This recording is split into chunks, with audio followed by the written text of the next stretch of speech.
Cet homme est atteint d'une maladie mentale. Cela fait des années qu'il cherche à se soigner, en vain.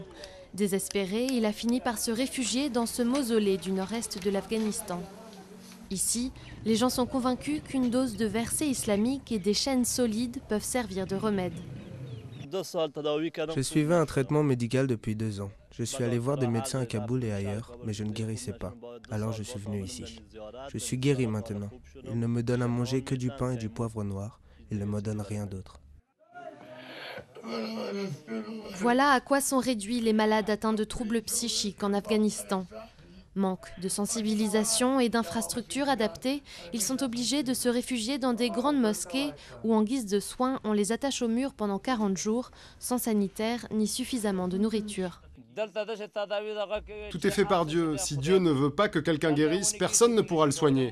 Les médecins donnent des médicaments aux patients, mais nous les soignons grâce à des versets du Coran. Les conditions de vie de ces personnes sont terribles, mais elles n'ont pas vraiment d'alternative. En Afghanistan, il n'y a que 2 psychiatres pour l'ensemble du pays et seulement 200 lits pour les patients atteints de maladies mentales. Les professionnels de la santé supplient le gouvernement d'intervenir. Nous devrions respecter ce en quoi les gens croient, mais ce n'est pas acceptable d'amener un patient dans un mausolée et de l'enchaîner pendant 40 jours. C'est inacceptable d'un point de vue religieux et même d'un point de vue scientifique.